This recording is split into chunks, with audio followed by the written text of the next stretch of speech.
As the drama continues to unfold in Mitzrayim with all of the Makos, we have three left in Parshas Bo. We have Arbe, Choshech, and Makas Bechoros, the plague of the locusts, darkness, and finally, the death of the firstborn. And I've always thought of the Makos of going up in increasing order of severity.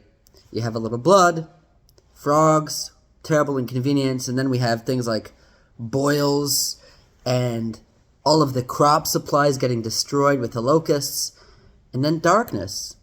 Darkness, not so convenient, but what's so terrible about being in the dark?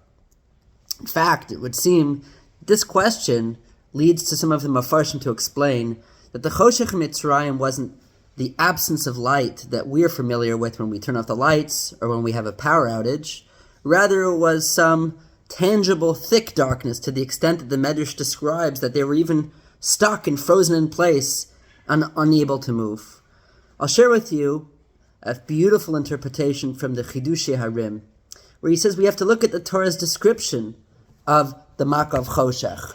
It says that after they were in a state of total pitch black, Lo ra'u ish asachiv v'lo kamu ish b'tachtav shloshes yamim. The description and the implications of the darkness were that a person wasn't able to see his or her fellow.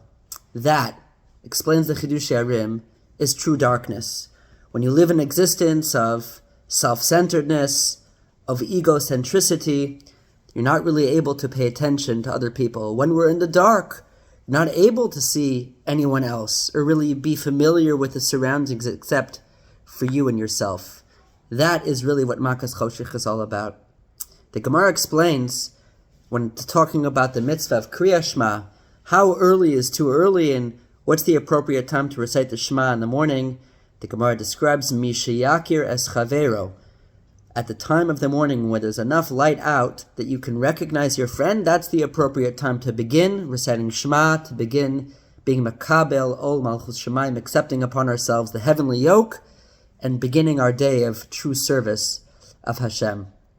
May we all continue to live lives filled with light, appreciation of other people, paying attention to others in our lives and their needs, and hopefully dispel the sometimes all-consuming darkness that pervades our existence.